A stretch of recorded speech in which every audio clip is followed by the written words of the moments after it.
नशे से मुक्ति पाने का सबसे सही तरीका क्या है? कैसे नशा छुड़ाएं?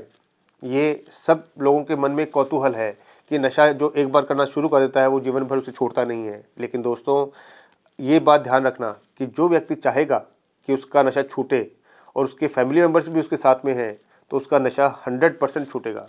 सबसे पहला और ज़रूरी कदम समस्या को स्वीकार करना है। जब तक व्यक्ति खुद को नहीं मानेगा तब तक इलाज टिकाऊ नहीं होगा। वो ढंग से इलाज नहीं लेगा और इलाज टिकाऊ नहीं होगा। मान लेना कमज़ोरी नहीं बल्कि हिम्मत का काम है। तो एक्सेप्टेंस होना ज़रूरी है।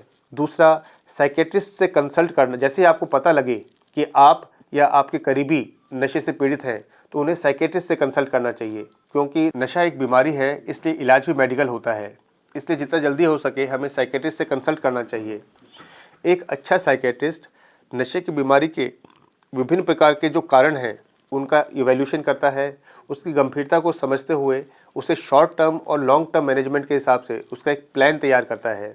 सबसे समझने वाली बात यह है कि नशे के मरीज़ को ज़रूरी तौर पर साइकेट्रिस्ट से तो कंसल्ट करना ही चाहिए, क्योंकि कई बार बिना डॉक्टर के अचानक से नशा छोड़ने से ये खतरनाक भी हो सकता है और जानलेवा भी हो सकता है। काउंसलिंग और थेरेपी, इसमें काउंसलिंग और थेरेपी का भी बहुत बड़ा रोल है, क्योंकि इसमें नशे के पीछे के कारण समझे जाते हैं। तनाव, गुस्सा, अकेलापन, इनसे निपटना सिखाया जाता है। अल्टरनेटिव तरीके बताए जाते हैं। नशा छोड़कर दोबारा नशा करना, जिसे हम रिलैप्स कहते हैं, उससे बचने की रणनीति तैयार होती है। नशे के इलाज के लिए सिर्फ दवा देना ही नहीं बल्कि मरीज की सोच बदलना ज़रूरी है। फैमिली सपोर्ट, नशे से छुटकारा दिलाने के लिए रोगी को डांटना, फटकारना या ताने देना नहीं, इसके लिए भरोसा, धैर्य और निगरानी ज़रूरी होती है। साथ ही परिवार की काउंसलिंग भी बहुत असरदार होती है। मरीज़ की पूरी देखभाल, उसे इमोशनल सपोर्ट, उसकी प्रॉपर मेडिकल केयर, ये नशा मुक्ति में बहुत बड़ा रोल प्ले करती है। इसलिए परिवार साथ हो तो रिकवरी तेज़ होती है।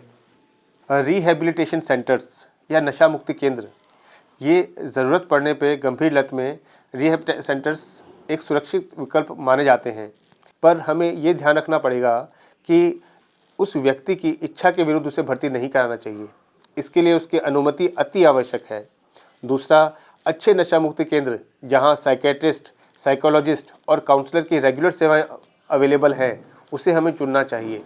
लंबे समय तक फॉलोअप काफ़ी इम्पोर्टेंट होता है। क्यों? क्योंकि नशा छोड़ना तो एक शुरुआत है, नशा मुक्त रहना या बिना नशे के समय निकालना वो असली जीत होती है। इसलिए नियमित रूप से काउंसलिंग, सपोर्ट ग्रुप से मिलना ये ज़रूरी होते हैं।